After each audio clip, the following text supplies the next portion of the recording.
Bucela Hogar. Ahora 12 los días jueves, viernes y sábado. Consulta por promociones con tarjetas de crédito. 9 de julio 130. Taberna Pizuela te espera con promos imperdibles. De domingos a jueves, 2x1 en el salón. Todos los viernes, mesas de mujeres, 20% de descuento. Todos los domingos, niños gratis. Encontralos en pedidos ya con envíos gratis. Paz 497, esquina Pinto. Teléfono 44 33 400. Facebook e Instagram Taberna Pizuela. Tandilia Cervecería Boutique. Cervecería artesanal premiada internacionalmente. Comida y buenos momentos. Belgrano 1382. Reserva al 442-8422 o contactate por nuestras redes sociales. En Facebook, Tandilia Cervecería Boutique. En Instagram, Tandilia Tap Room.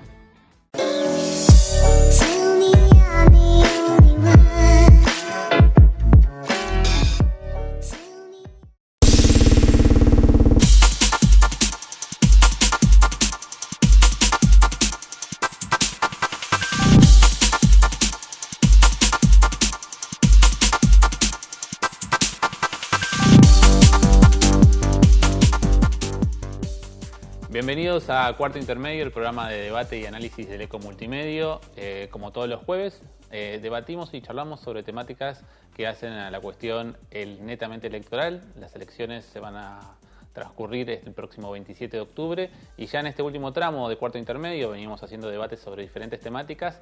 Vamos a tener el placer de dialogar por ahí un poco más en profundidad, como se suele hacer en el cotidiano con la agenda diaria y con las diferentes informaciones que hay. Vamos a dialogar con más profundidad con los diferentes candidatos a intendente que no han pasado por el momento por Cuarto Intermedio, pero a partir de hoy empezamos a dialogar y a charlar con ellos. Hoy vamos a hablar con el candidato del Frente de Todos, con Rogelio Iparaguirre. ¿Cómo andas, Rogelio? Hola, José, muy bien. Bueno, otra vez tiempos electorales. Sí, cada 2 años, inevitablemente y por suerte. ¿Y cómo lo vas viviendo? Bueno, con una intensidad importante por varias razones. Por un lado, por la campaña que estamos llevando a cabo, que es una campaña desde mi humilde modo de ver y sentir, es una campaña maravillosa, realmente maravillosa, pero extenuante también, con una dinámica. Yo siempre digo, ¿qué es lo que uno intenta hacer en una campaña que tiene 45 días, 50 días? Bueno, ahora con las primarias se hace todo un poco más largo, pero ¿qué intenta hacer uno? Bueno, ni más ni menos que condensar en esa línea de tiempo una vida de actuación pública, política, las ideas, los proyectos, los diagnósticos, las plataformas, lo que uno intenta desenvolver y hacer llegar a los vecinos y a las vecinas, no es algo que uno construyó en los 45 días de la campaña. Sí, está precedido por años y años y además toca, en mi caso como candidato a intendente, la responsabilidad de saber que no hablo en nombre propio, sino de muchísima gente que viene hace mucho tiempo organizándose, dándole forma a este proyecto de ciudad, esta nueva oportunidad para Tandil que intentamos encarnar, cada uno de los integrantes de los 27 equipos técnicos, que uno siente que también están expectantes de cómo vas a representarlos en este rol de candidato a intendente, y además de a ellos y a las personas, a los hombres y mujeres que te acompañan, más importante aún, cómo vas a representar los sueños y los deseos de miles y miles de tandilenses que de algún modo depositan en vos expectativas, esperanzas, deseos de que se resuelvan muchos de los problemas que los aquejan y atraviesan su vida, las de sus familiares, las de su barrio, su lugar de trabajo. Entonces, es una instancia muy intensa donde se suma una responsabilidad inmensa que uno asume, más el intento de estar permanentemente a la altura de las circunstancias, de poder plasmar sintéticamente y de manera acertada y precisa esto que te digo de años de trabajo. Bueno, todo eso se vive, como dicen en el dicho, en la procesión que va por dentro. Sí. Bueno, yo lo vivo así. Por fuera, a mil, con un despliegue fenomenal, pero por dentro créeme que eso se siente. En mi caso lo uso como incentivo. Esos años de trabajo, lo hemos charlado en otras oportunidades, pero siempre llega el momento, ¿no?, de que en algún momento en las elecciones la gente se empieza a preguntar quiénes son esas personas que hoy, como vos decís, tratan de representar a miles de tandilenses que depositan su confianza. Si vos haces un recorrido así por tu vida, por tu infancia, ¿cómo lo fuiste viendo? ¿Cómo lo fuiste desarrollando? Bueno, ¿quién soy yo? Soy un tandilense. Casi de diván la pregunta. Sí, pero es lindo igual poder hablar de esto. No todo el tiempo en la campaña se puede hablar de esto. Yo soy un tandilense nacido en esta ciudad que ama Tandil como a nada en el mundo. Hijo de padres, abuelos, bisabuelos tandilenses de generaciones, 5 generaciones, más de 150 años, mi familia en Tandil, cuando claramente esta ciudad era otra, ¿no? Por supuesto, pero que fue trasuntando de generación en generación el amor por la ciudad y una mirada que se va haciendo más compleja, un fuerte compromiso, una familia siempre con muchísimo compromiso. Yo siempre digo, un poco en chiste, un poco en serio, cuando nuestro intendente, el doctor Lunghi, manifiesta que lo que lo lleva a esta quinta candidatura es su deseo de ser el intendente del Bicentenario. Yo digo un poco en broma, ¿no? Que es algo que tengo saldado ya, porque mi bisabuelo fue el presidente coordinador de los festejos del centenario. Entonces mi familia ya pasó por eso. Por esos dilemas. Así que una familia con mucho arraigo, que crecí entre mi más temprana infancia hasta los 6 años en el centro, en la calle de Pinto, en la casa que alquilaban mis viejos allí mientras se construían su casa con un crédito del banco hipotecario en el barrio Golf. Luego toda mi infancia, el inicio de mi adolescencia en el barrio Golf, entre el barrio Golf, el Club Los Cardos y el Colegio San José. Ahí transcurrió mi infancia. Mi viejo fue fundador, junto con otros, de ese club, donde juegan mis sobrinos, mis sobrinas, y de donde hoy tengo, gracias a la vida, muchísimos, pero muchísimos amigos que han pasado los años y ¿Al rugby vos jugaste? Yo jugué al rugby pésimamente mal, pero la verdad es que con tesón, ¿no? Porque hay que bancarse 10 años de suplente. Bueno, te enseña para algo. Te forja el carácter y te va preparando. Y bueno, y como te decía, la primaria en el Colegio San José, donde también tengo muchísimos amigos.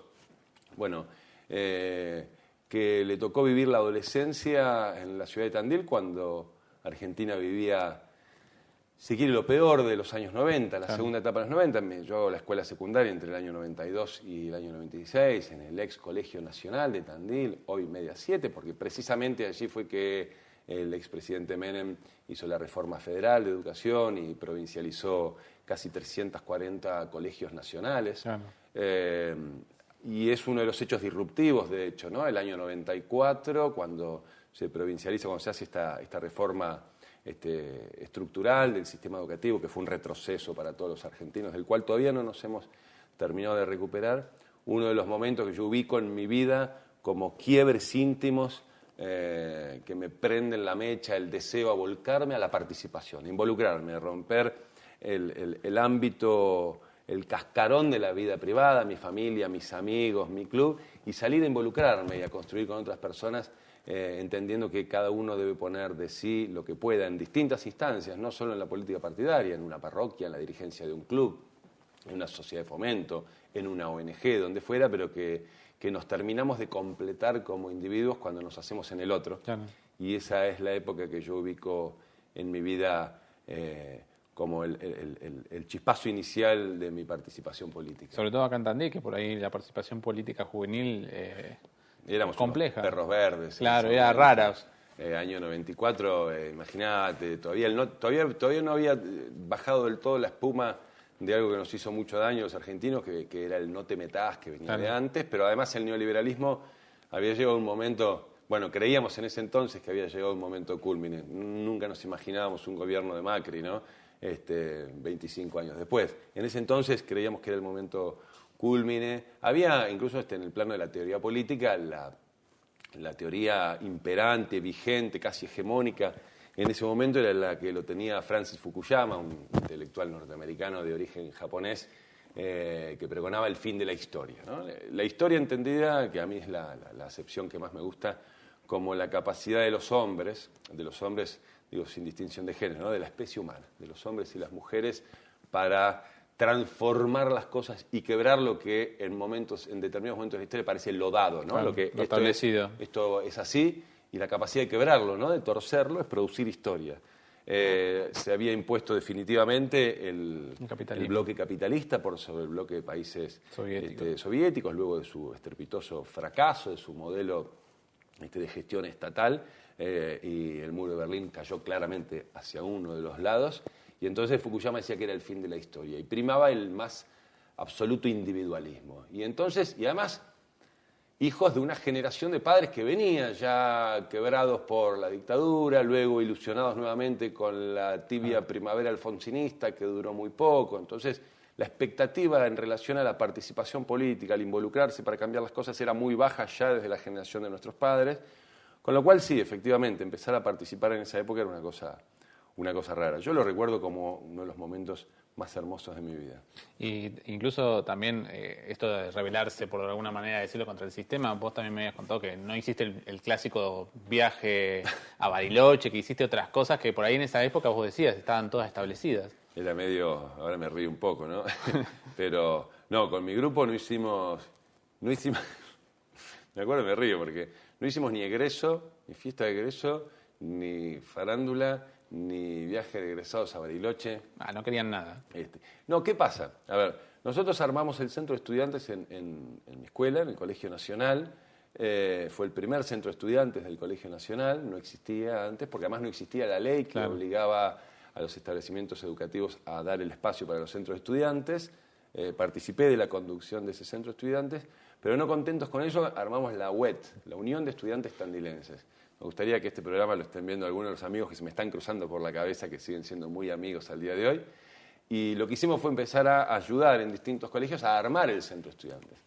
Se armaron como 14 centros de estudiantes. Y entre otras iniciativas, nosotros teníamos... ¿Qué pasaba, digamos, concretamente en relación al viaje a Bariloche?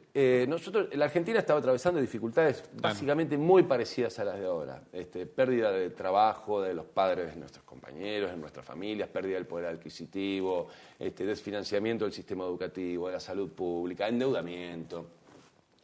Las familias, muchas de ellas estaban viviendo situaciones muy, muy angustiantes, de mucha carencia, ¿no? Y entonces nos partía de la cabeza, nos da mucho dolor ver a las familias de compañeras y compañeros nuestros hacer un esfuerzo sobrehumano durante 2 años completos para pagar el viaje a Bariloche del nene, ¿no? Que todo bien, ahora yo me río un poco porque éramos un poco ortivas, si querés, pero el viaje a Bariloche son 6 días con un amigo es una luz, ¿no? Esta cosa de que es el momento mágico de tu vida. La verdad que no es el momento mágico. No me cabe duda que debe ser divertidísimo, que la debes pasar fenomenal. Tenés muchas ocasiones en la vida luego para pasarla bien, y a nosotros lo que nos dolía era el esfuerzo que hacían nuestras familias, ¿no? Y entonces, a la puerta de los colegios, creo que ahora sigue siendo más o menos similar, iban los chicos y las chicas, los promotores de las empresas de aquel entonces, y nosotros lo que hacíamos era proponer que en vez de viaje a Bariloche, cada escuela eligiese algún lugar de la Argentina con mayores necesidades que las que teníamos nosotros, para hacer un viaje donde se la pudiera pasar bien, divertirse, pero apadrinar, trabajar por otros. Llegaron a mi casa, mi mamá siempre se acuerda, llegaron a llamar por teléfono a mi casa, una seguidilla de llamados amenazándonos para que nos dejásemos de hacer eso. Para nosotros tenía que ver con nuestra sensibilidad social, ¿no? Y hoy pasa algo parecido. Yo hablo con las chicas y los chicos de escuelas secundarias, que por suerte hoy hay un nivel de participación hermoso, luminoso para mí, ¿no? A diferencia de esa época. Y con muchos coincido, sin ponerme en la postura de si hay que ir o no a Bariloche, pero digo, este esfuerzo que hacen las familias, ahora con la farándula, por suerte ahora se está poniendo un poco en discusión esta cosa de... porque además, claramente creo yo, perdió el sentido originario, que la maquilladora, que la coreógrafa, que el alquiler del galpón y que el motor generador eléctrico y esto. Son miles y miles y miles de pesos en hogares en los que por ahí está faltando el laburo o no alcanza para lo más elemental, y me parecía y me parece injusto que las familias tengan que hacer ese trabajo. Entonces, entre otras cosas que hicimos con la UET, además de ayudar a armar los centros de estudiantes, que eso sí me parece muy importante, fue aquello, ¿no? Y luego entonces ya me fui a estudiar Sociología a Buenos Aires, cuando terminé el colegio en el 96, pero ya con una impronta de participación política que no abandoné nunca más en mi vida. Y ahí en Buenos Aires fue cuando te metes de lleno en lo que fue el trabajo en las villas, como se conocen las villas de emergencia, pero también con los nexos con el gobierno de ese entonces, el gobierno nacional de Néstor Kirchner. Sí, yo en el 97 me fui a Buenos Aires y al toque me enganché. Yo me fui 2 meses antes por un compromiso que había asumido con mis viejos para, primero, antes de empezar la facultad, conseguir un laburo para sostenerme, porque también en casa, más allá de ser hijo de profesional, mi viejo médico, que en aquel entonces todavía estaba ejerciendo la profesión, mi hijo tuvo 37 años en el hospital Ramón Santamarina, también había dificultades y además había la idea de que a esa edad uno ya tiene que empezar a valerse un poco por sí mismo, algo que hoy por ahí no es tan así, y entonces yo me fui un mes antes de empezar la facu, conseguí un laburo que para esa época fue maravilloso, en una cancha de fútbol 5 abajo de la autopista San Juan, no sé si te ubicás, en Capital. Era maravilloso porque era muy tranqui y porque podía estudiar ahí, claro, ¿no? Porque imagínate, sonaba el teléfono una vez cada tanto, daba los turnos, estaban 1 hora los muchachos en la cancha, yo salía, les vendía la gaseosa, la cerveza, se iban, entraban otros, yo de nuevo tenía 1 hora para poder estudiar. Este fue un laburo muy lindo que tuve todo mi primer año.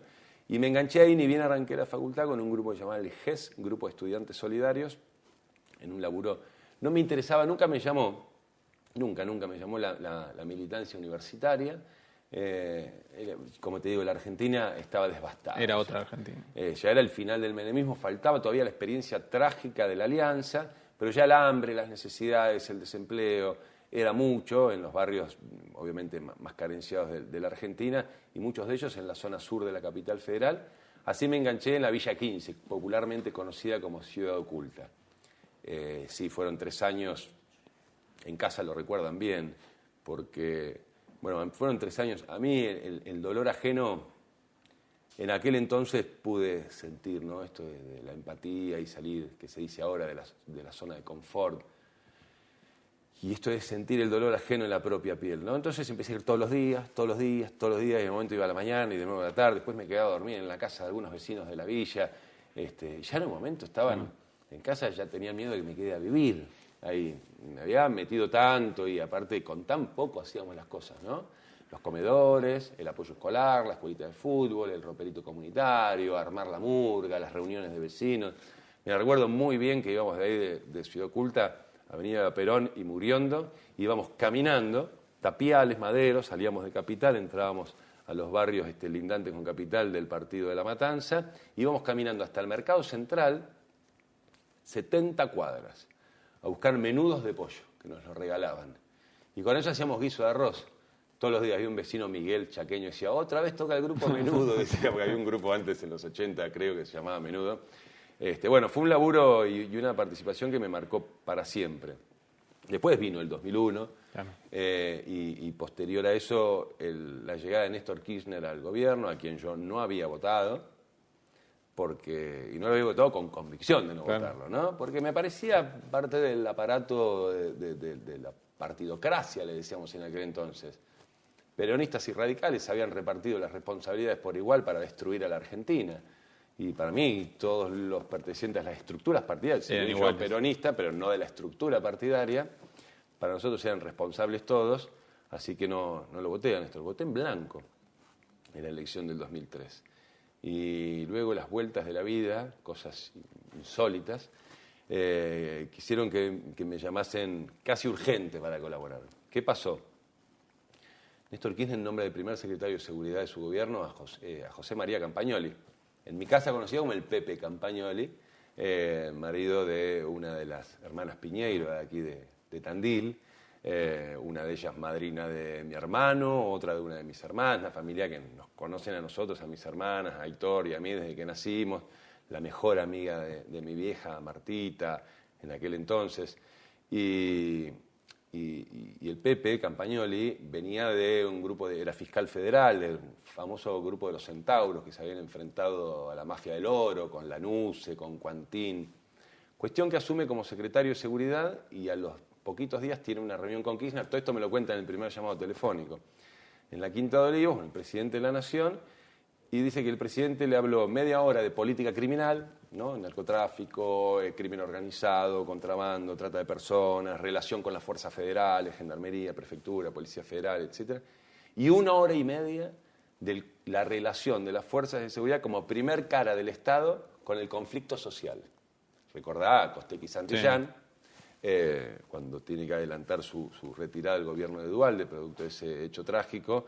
Y entonces Kirchner tenía otra cabeza, evidentemente. Dice, el Estado hasta acá siempre vivió al conflicto como algo, digamos, ajeno, ¿no?, a lo que el Estado es. Y lo que el Estado hace es activar anticuerpos. Los anticuerpos son las fuerzas de seguridad. Dice, la gente que hoy le da vida, cuerpo al conflicto, al movimiento social, no son los culpables. Culpables han sido el Estado en sus administraciones anteriores, que produjo las condiciones para dejar a tanta gente afuera del sistema. Entonces hay que incorporar al conflicto al Estado. Campagnoli me llama a casa, a mí me acababan de echar de... No, miento, me habían echado de un laburo y había conseguido laburo hace un tiempo en Nextel, una compañía que en ese momento estaba explotando de telefonía de... Sí. Radio llamada, ¿viste? sí. Ahora parece pasó hace 200 años. Y me cuenta esta reunión con el presidente y dice, necesito a alguien que entienda de lo que me estaban hablando. Y entonces en casa nos acordamos de vos porque el hijo de Sara, qué sé yo, me dice, necesito... Y para mí era Cruz Diablo, ¿viste? Claro. El secretario de Seguridad.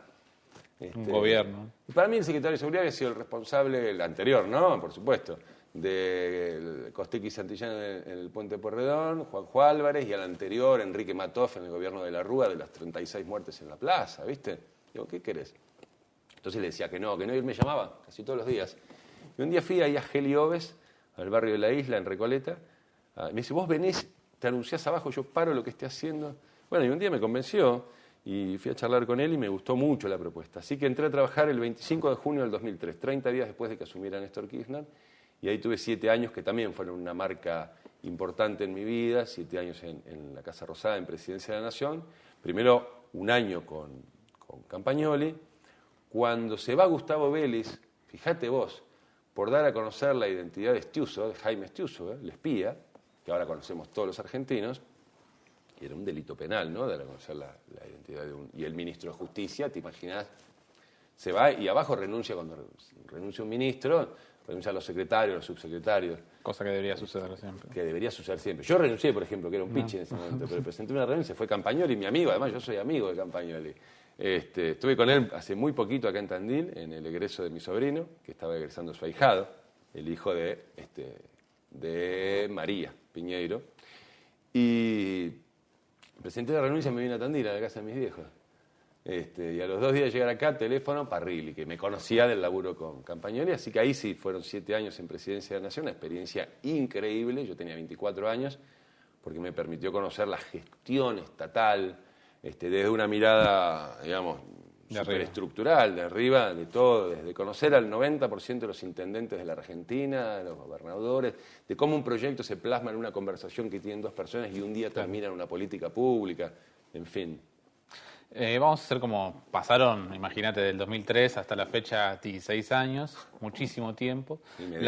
La idea ahora, envejecemos, pero la idea es mostrarte un video que tiene que ver con el actual candidato a presidente, Alberto Fernández, del Frente de Todos, donde, bueno, plantea una serie de cuestiones sobre la Argentina que se viene. Y justamente también fue parte de aquel primer gabinete de Néstor Kirchner, como para que podamos ya meternos directamente en lo que es la fase política. Dale, lo vamos a ver, mientras la gente también lo va viendo en sus casas, el diferente video. Cuando yo miro el presente y miro lo que vamos a encontrar, definitivamente lo que veo es casi un país como el que recibimos en el 2003. Pero el daño que le hizo al país la salida de la convertibilidad es semejante al daño que Macri ha hecho gobernando 4 años. Y no es arbitrario lo que digo. Salir de la convertibilidad nos costó una devaluación del 300%. 4 años de Macri nos costó una devaluación del 500%. Nos han hecho creer que somos una suerte de sociedad estúpida que cada 10 años golpea, se choca con la misma piedra. Por favor, que no nos confundan. Y van a ver que después de cada episodio trágico nos levantamos. Siempre nos levantamos. Somos la Argentina. Vamos a levantarnos una vez más. Bueno, no lo conocía. Es spot de campaña, de los últimos spots de campaña de Alberto, de ahora. Bueno, Habla de esto, ¿no? De lo que pasó estos 4 años y de una nueva figura. ¿Cómo lo ves? ¿Cómo lo visualizás? Más allá de tu rol como candidato a intendente, sino como tu rol de militante, ¿no? Y me quedé con lo del final. Somos la Argentina, vamos a levantarnos una vez más. Da mucha esperanza, da mucha confianza en nosotros mismos porque quiere decir, vamos a levantarnos una vez más, y recién veníamos hablando en los 90, en el 2001. Quiere decir que los argentinos somos muy capaces, cuando creemos en nosotros mismos, cuando recuperamos la autoestima, de salir adelante, pero por otro lado también lo tomo como un mensaje que lo que nos dice es que también tenemos que aprender. Claro. Y vamos a levantarnos una vez más. Tratemos de no volver a caernos. Que los argentinos tenemos cualidades para levantarnos y salir adelante. Yo creo que podríamos dar charlas en Harvard, en Yale, en Oxford, porque Está probado. Sí, es que está probado, somos casi únicos, una especie única en el mundo, ¿no? Ahora, lo que deberíamos aprender los argentinos es a no volver a caer. Deberíamos aprender que el trabajo, que los que trabajan y los que dan trabajo son y deben ser siempre, sin excepción, el centro de cualquier proyecto político de nación, de provincia o local. Siempre. Algo que puede parecer una obviedad, esto que estoy diciendo, no lo es. Claro. Cuando uno definitivamente mira las políticas llevadas a cabo por Macri, por Vidal o en lo local por Lunghi, digamos, ¿dónde están los trabajadores y los que dan trabajo? ¿Dónde están? Yo que llegué con la lengua afuera, he tenido 2 reuniones, una con la Asociación de Abogados y el presidente del Colegio de Abogados, y otra reunión con un grupo de mujeres emprendedoras, porque ahora a la tarde tenemos un encuentro sobre economía social. Y son mujeres que están queriendo salir adelante en el marco de muchísima dificultad, y una de las cosas que me contaban era con lo que se encuentran de parte del Estado municipal, en la Dirección de Inspección y Habilitaciones, las trabas, los papeleros, la cantidad de ventanillas a las que tienen que ir, bromatología, que una hace mermelada, les cobra un sello de 1.000 pesos por la mermelada de pera, otros 1.000 pesos por la de tomate, otros 1.000 pesos por la de frutilla. Digo, están queriendo salir adelante, son esta Argentina que quiere salir adelante. ¿Por qué no cambiamos un poco el enfoque, la mirada, asumimos en qué condiciones estamos viviendo y lo que este gobierno ha generado en los argentinos, ¿no? Para volver a poner de nuevo a los que trabajan y a los que dan trabajo en el centro de la escena? Yo vengo recorriendo industrias de nuestra ciudad hace 4 años, desde que nuestra fuerza política perdió las elecciones en el 2015 y yo paré la pelota y me sentí en la obligación de primero hacer una honda reflexión que me llevase a una autocrítica que me sirviese como instrumento para mejorar. Claro. La autocrítica no es pararse en la glorieta de la plaza a pegarse con un látigo, no, por mi culpa, para que otros se solacen, que lo que tienen ganas de verte. No. Para espectáculo están los actores. La autocrítica es un proceso dialéctico donde se pone en juego una gran honestidad intelectual, una capacidad de revisar los actos propios, porque si no hay mucha crítica y poco auto. Claro. Eso que piden la autocrítica, empezando a veces por los periodistas, ¿no? Quisiera verlos algún día, hacer la autocrítica. Entonces, yo paré la pelota y lo que vi es que habíamos perdido, y yo había perdido en el último tiempo del gobierno de Cristina Fernández, capacidad de escucha. Y cuando no escuchás al otro, perdés registro de la realidad, inevitablemente.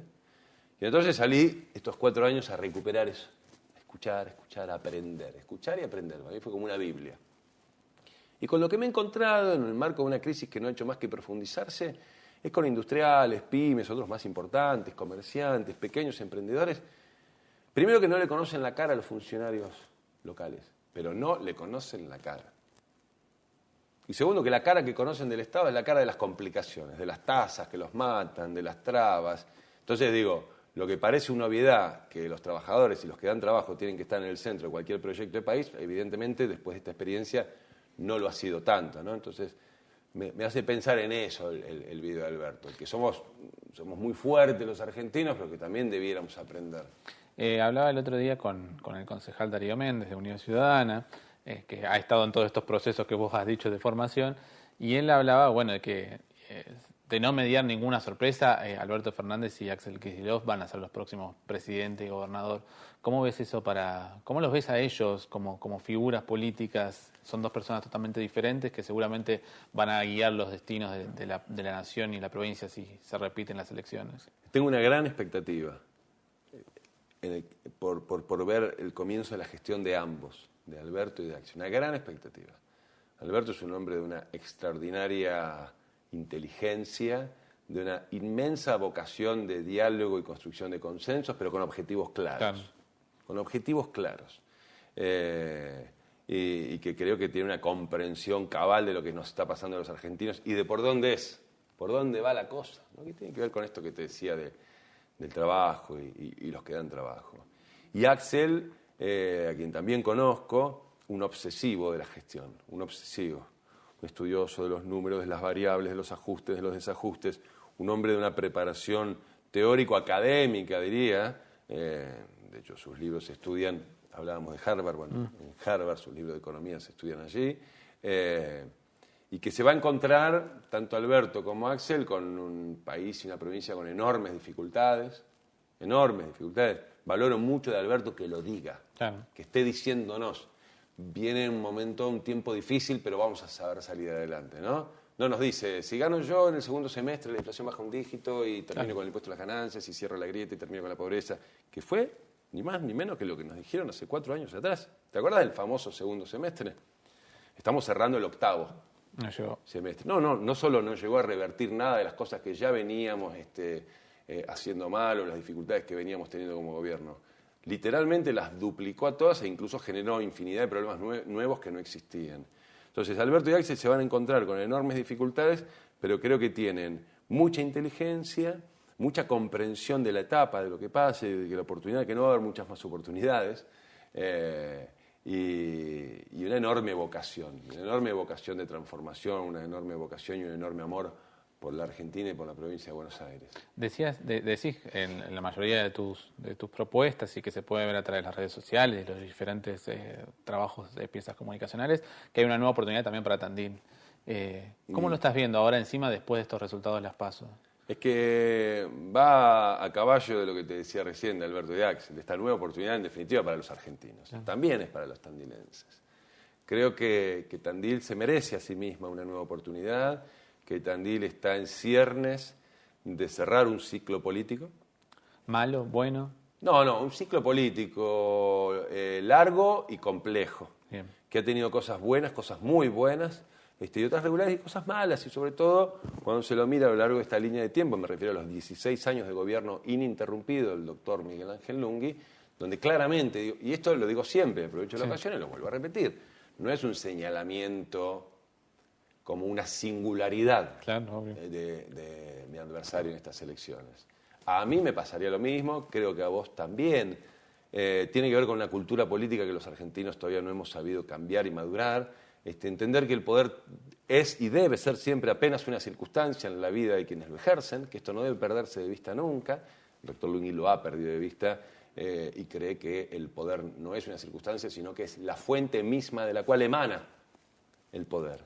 Lo cual te lleva a empezar a tener mayores dificultades para escuchar a la gente, algo de lo que hablábamos anteriormente, que de este recorrido inverso que yo hice estos últimos 4 años, y naturalmente cuando dejas de escuchar a la gente, desconoces, perdés registro de la realidad, de cuáles son los verdaderos problemas, de cuál es la dimensión, la hondura de esos problemas, y obviamente ya cuando no conoces cuáles son los problemas, muchísimo menos podés ser el artífice de soluciones efectivas y eficientes para revertirlas. Eso pasó en las PASO, digamos, de que la gente vio las ofertas que había, si bien no eran las elecciones generales, y decidió que 6 o casi 7 de cada 10 personas votaran otro candidato. Yo creo que sí, por eso creo que estamos en ciernes, de cerrar un ciclo político. No me aventuraría ahora a decir hemos cerrado un ciclo, porque además tanto la apertura como los cierres de épocas, de etapas, de ciclos, son más complejos, no se dictaminan un día con una elección. Pero sí la elección puede ser la bisagra.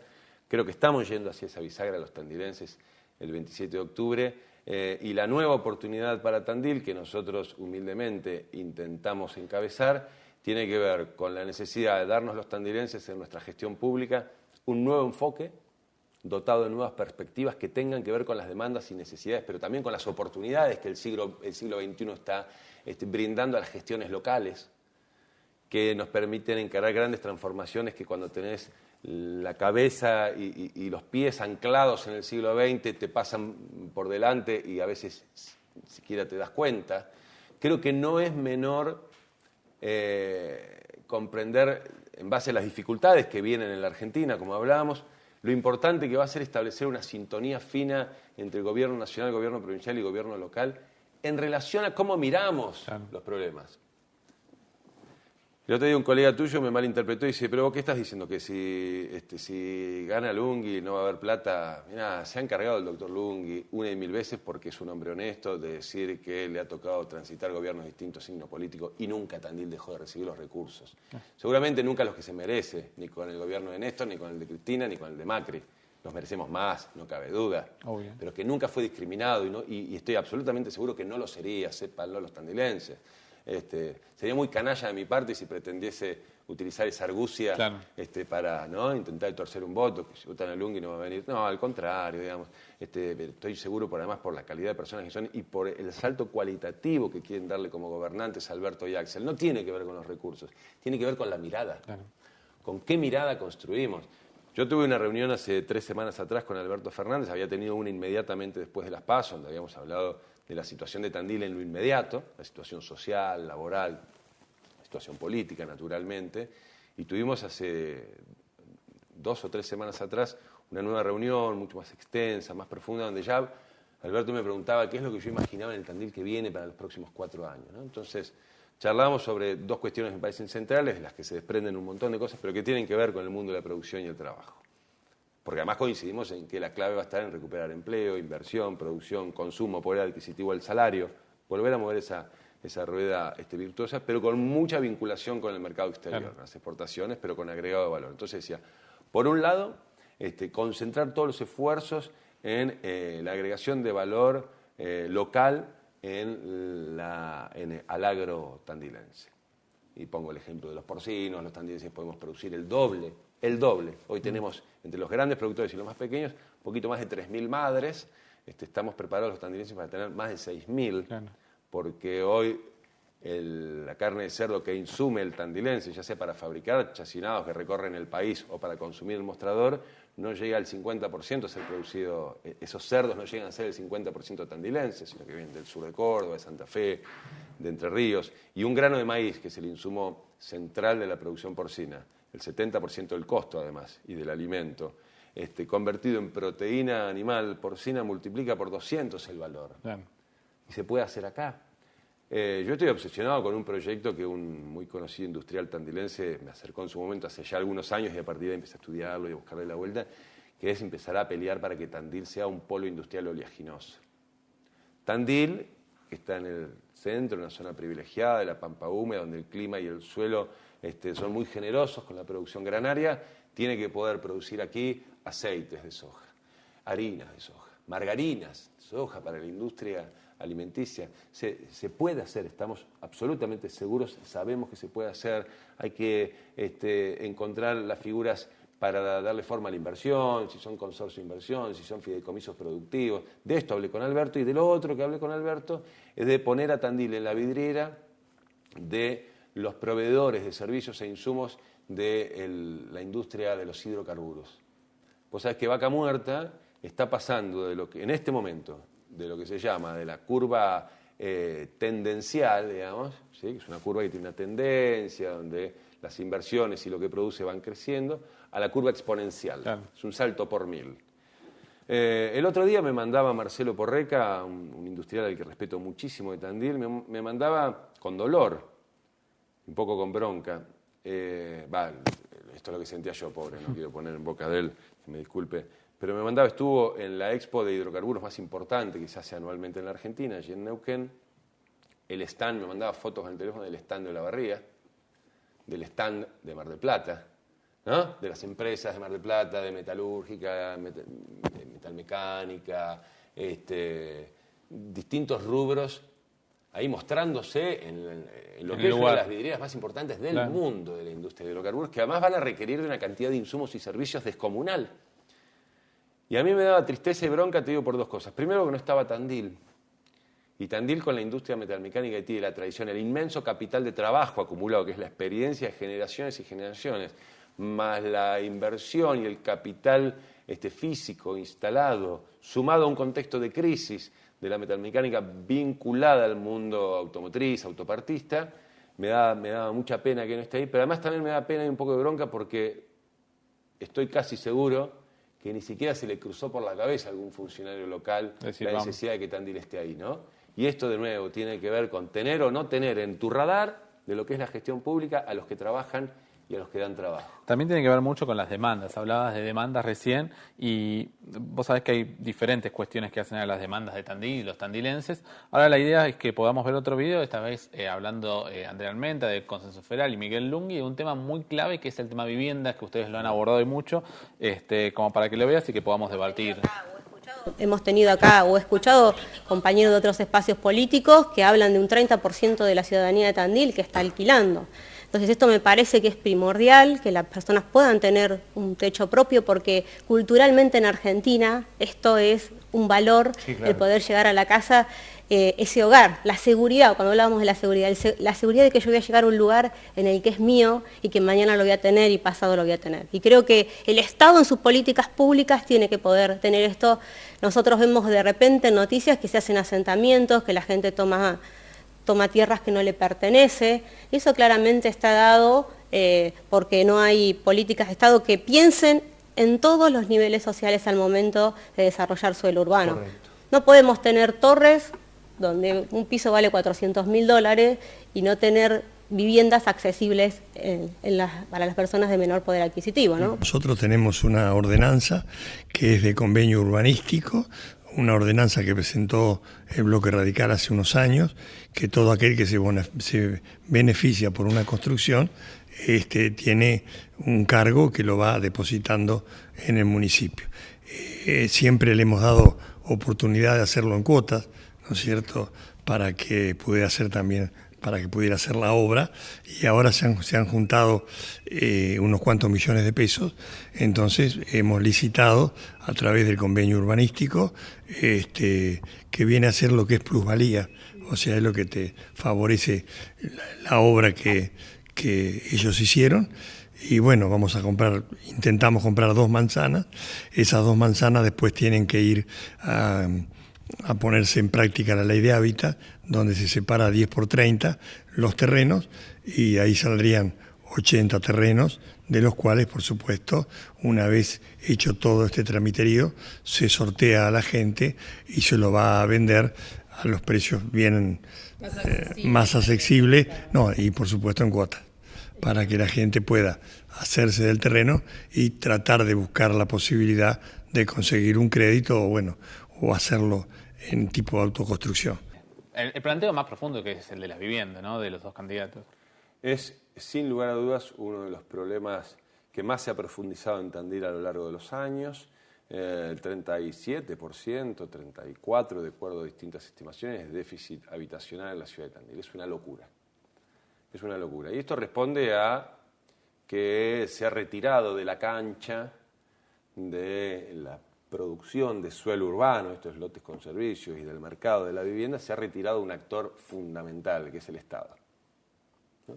Yo tomo una metáfora una figura, digamos, metafórica que no es mía, que es de una persona que está en nuestros equipos técnicos de urbanismo y vivienda, y es que el Estado, el intendente, ha sacado platea preferencial y ha mirado el partido cruzado de brazos, el partido de la especulación inmobiliaria, que ha hecho una burbuja tal que hoy cualquier tandilense trabajador de clase media no puede siquiera pensar 2 segundos con su señora, con su familia, en la posibilidad de empezar a transitar el camino de la vivienda privada, porque es un imposible absoluto.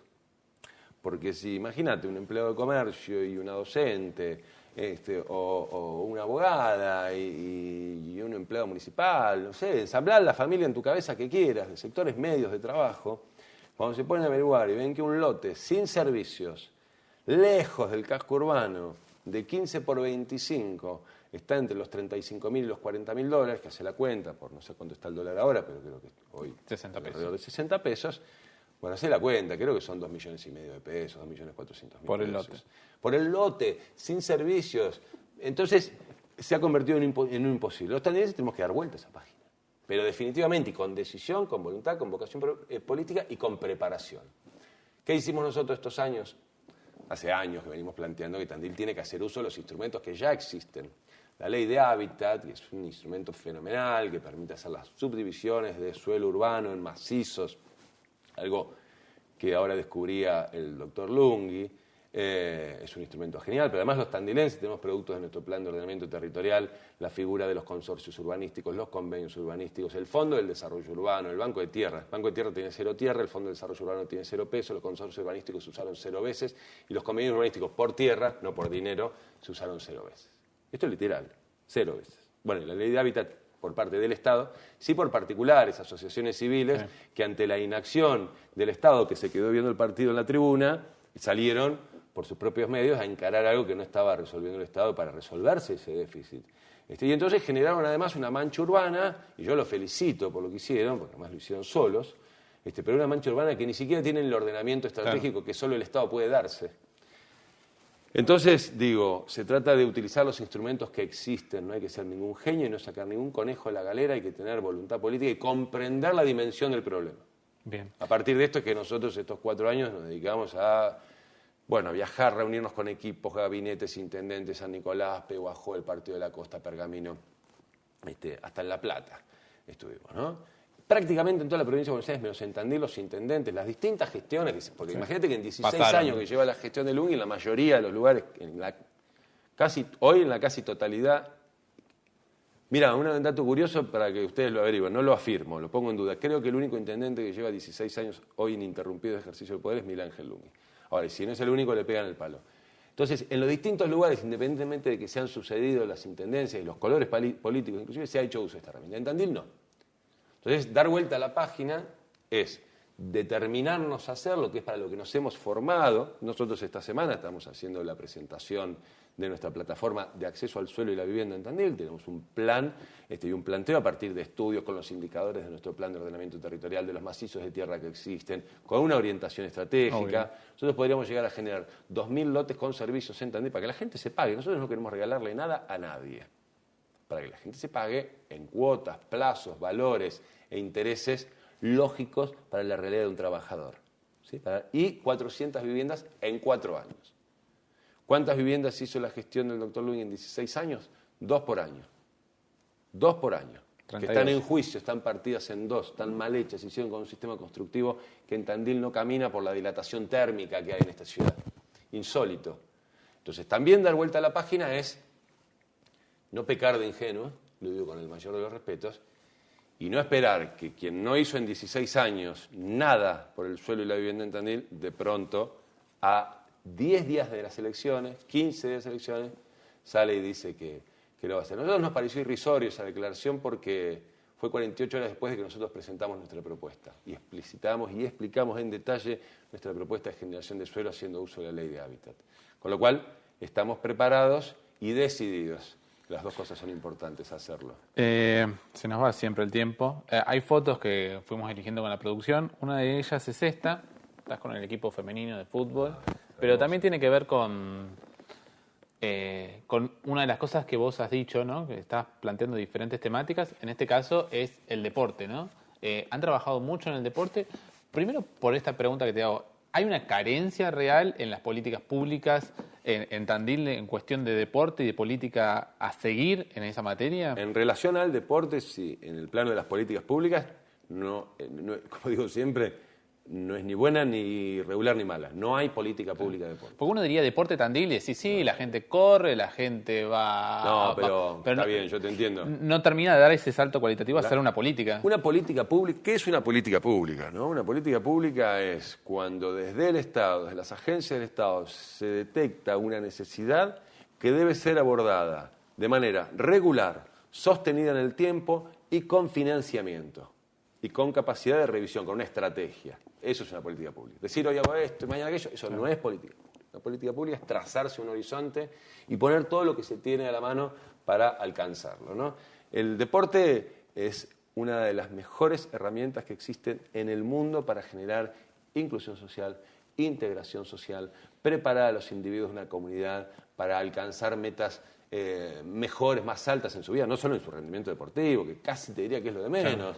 Está mega estudiado esto, consiguen más y mejores empleos en la vida adulta quienes de niños o adolescentes transitaron por una institución deportiva o pudieron practicar un deporte. Ahora en Finlandia han detectado incluso que hasta la natación mejora la capacidad cognitiva. El deporte está probado, mejora las aptitudes de los niños en matemática, en física, en lógica, hasta en ciencias de la computación.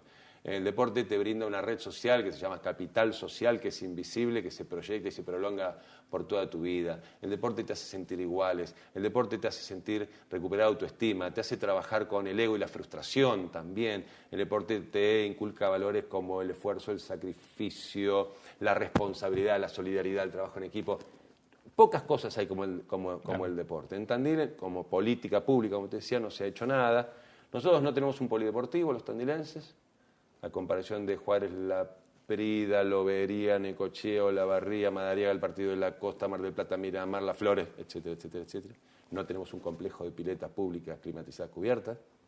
Todavía la que tenía que estar terminada en mayo del año pasado, con suerte se hará en mayo del año que viene, es decir, 2 años después, el doble del plazo, nos va a salir más del doble del dinero a los tandilenses, mientras seguimos sin tener noticia de los 2,5 millones de pesos que no se pudieron recuperar. Y para colmo tenemos que... Bueno, esto me pasó a mí, no tienen por qué compartir los televidentes ni vos lo que yo sentí, pero yo veo una foto del candidato a intendente por 5ª vez con su gabinete sonrientes en el pozo de la pileta que le deben a los tandilenses, a mí me corrió un poco de cosa. Entonces, el deporte es algo vital. Nosotros, el presupuesto en deporte en Tandil es del 0,75%. De estos distritos que yo te nombré, el promedio es del 3, en algunos alcanza el 4,7, o sea, es decir, es de 5, 6 y hasta 7 veces más. Claro. El Partido de la Costa tiene 96 profes en su programa municipal de deporte, nosotros tenemos 9. Menos de 10 veces menos, y somos una ciudad más grande. En fin, podría seguir. El tema del deporte a mí me apasiona, mi viejo fue un gran deportista, fundador de instituciones deportivas, de los Cardos, del Centro de Montaña, uno de los primeros tandilenses sin ir a buscar la cumbre de la Concagua, primer deportólogo de Tandil. Es algo que mamo de chico.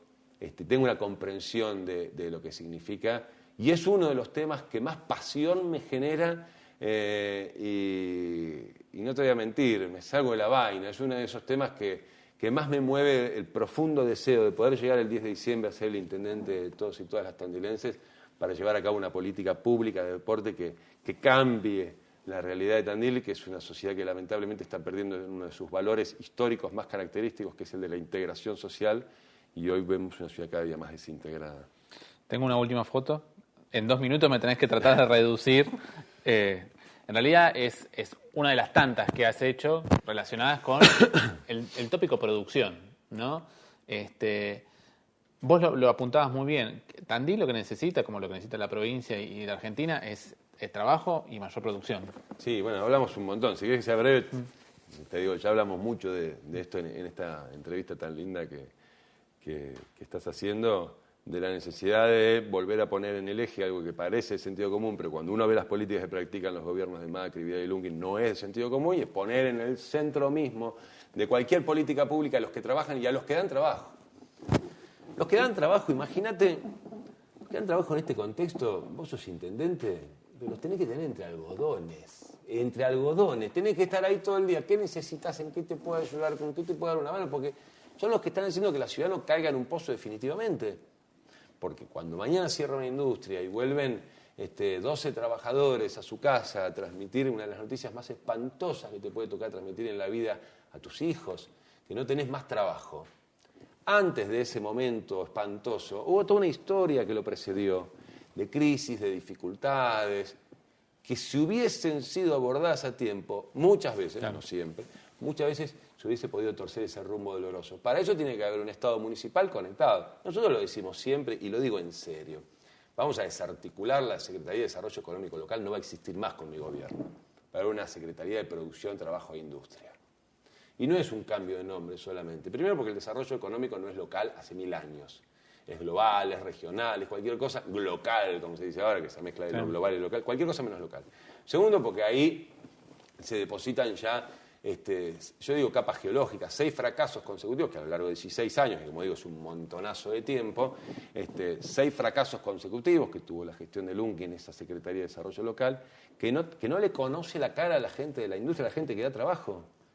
Entonces vamos a crear un Consejo de la Industria con carácter vinculante, donde nos vamos a sentar a desarrollar políticas públicas de industria, ¿sabes con quiénes? Con los que te dicen que no cuando te tienen que decir que no. Porque algo que hay que romper es la lógica política de un gobierno que después de 16 años se rodea solo de los que dicen qué lindo sos, qué perfecto, qué brillante, qué inteligente, no te equivocás nunca. Porque eso redunda en problemas para los vecinos, que son los que tenés que representar.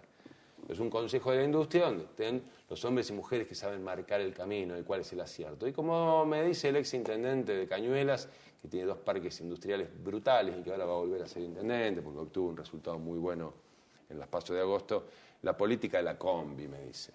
Cuando Carlitos de Pistones Gómez tiene que viajar a La Plata o a Buenos Aires o a tramitar una LEJAI, o un crédito blando al Banco Provincia, o tiene que ver si puede entrar en alguna posición arancelaria que necesita durante algún tiempo para encontrar un nuevo mercado para aquello que produjo y que la apertura de las importaciones le dificultó el acceso al financiamiento productivo, tiene un problema de tarifas o tiene un problema de mercado, etcétera, etcétera. No va Carlitos de Pistones Sánchez solo con su circunstancia, como les pasa a los que producen en Tandil, que viajan solos a hacer gestiones con un monstruo que es el Estado y los atiende el subsecretario del vicecoordinador de la subdirección de la dirección de la Secretaría de la Coordinación del Ministerio. Se atiende un 4 de copas y vuelven con los brazos vacíos 1, 2, 3 veces, se desalientan y no van más. Y piensan que no hay solución. No, mentira, hay solución. Me dice entonces Arrieta, yo me subo a la combi, que está siempre a disposición de los sectores productivos, los sectores del trabajo, y ya no es Carlito de Pistones Sánchez el que está yendo a pedir tal o cual gestión. Es el pueblo de Cañuelas el que está yendo. Lo mismo tenemos que poder hacer los tandilenses. Es el pueblo de Tandil el que va a pelear para traer una máquina que pueda producir suero en polvo, para exportarlo con un agregado de valor de más del 1000%. Hoy con el suero se alimentan cerdos de bajísima calidad. Con la industria láctea y de quesos que tenemos en Tandil no estamos haciendo nada con eso. Para ponerte un ejemplo, ¿no? Es decir, tenemos que estar ahí. Los intendentes del siglo XXI son los intendentes que se queman con todos los problemas. La idea del intendente comisario, el intendente jefe, el intendente padre, es una idea conceptualmente propia de mediados del siglo pasado, los años 50, 60, 70, por ahí, que era de la BL, ¿no? Que mantiene las cuentas del municipio equilibradas, que es importante, que paga los salarios a fin de mes, que es importante, que mantiene los espacios verdes públicos en buen estado, que ilumina las calles, que recoge los residuos, que mantiene las puertas del servicio de salud, si es municipal, abiertas, y no mucho más. Y todo eso que acabo de decir es muy importante. Lo que hay que comprender es que en el siglo XXI lejos está de agotarse ahí la gestión de un jefe comunal. Los intendentes del siglo XXI se queman con todos los problemas, con los que tienen los resortes para resolver y con los que no. ¿Para qué? Para que una vez que te quemaste salís a resolver el problema. Si no, aquellos de la provincia, estos de la nación, hay que cambiar esa lógica. En Tandil es parte de esa nueva oportunidad que tenemos que construir para Tandil. Y porque además no se trata de ser administrador de recursos, sino gestor, es decir, con los recursos producir transformaciones, ¿no? Y creo que ahí es un poco donde este ciclo que yo creo que estamos en ciernes de cerrar en Tandil está en juego en estas elecciones del 27 de octubre. Si Tandil finalmente corta amarras con el siglo XXI, con el siglo XX y se proyecta hacia el siglo XXI con una nueva mirada, con nuevos enfoques que tienen a la cuestión generacional como uno de sus componentes, no el único, o nos quedamos con un modelo de representación política que nos ha significado grandes beneficios a los tandilenses en momentos en los que nuestro país vivió procesos de expansión económica también, esto hay que decirlo, por supuesto, porque uno tiene que ver y analizar las cosas en contexto, pero que obvio, luego de 16 años le pasó lo que a mí, a vos y a cualquiera, es que se pierde la fuerza, la iniciativa, la frescura de aquellas ideas que te llevaron en su momento a la cosa pública. Tu equipo está pensando en ampliar el quincho de su casa, en cambiar el coche y no en brindarse a la gente, te apaga el teléfono a las 3 de la tarde. Hay una reproducción al interior de la lógica del poder que hace creer que el poder, hace perder de vista que el poder era apenas una circunstancia y se cree que es la fuente misma de la cual emana el poder. Entonces 16 años son mucho, 20 ni te cuento. Por eso que yo veo en muchos lugares, en Tandil, en las redes, incluso en las conversaciones con vecinos, que se repite y que 5 mandatos son mucho, acá y en la China. Rogelio, muchas gracias. No, al contrario, José, un placer, gracias a vos. Bueno, Rogelio Paraguirre, en estas charlas con los candidatos a intendentes en cuarto intermedio, nos veremos el próximo jueves a las 21:30 por los mismos lugares de siempre.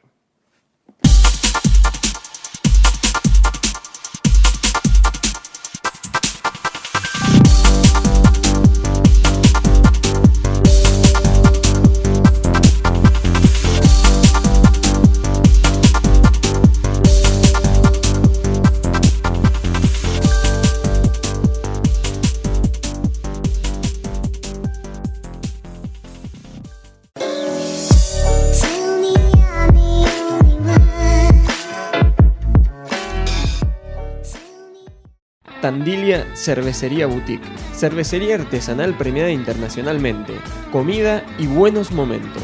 Belgrano 1382. Reserva al 442-8422 o contactate por nuestras redes sociales.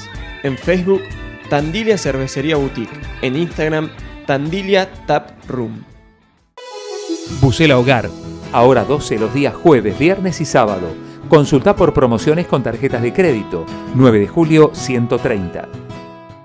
Taberna Pizuela te espera con promos imperdibles. De domingos a jueves, 2x1 en el salón. Todos los viernes, mesas de mujeres, 20% de descuento. Todos los domingos, niños gratis. Encontralos en pedidos ya con envíos gratis. Paz 497, esquina Pinto. Teléfono 44 33 400. Facebook e Instagram Taberna Pizuela.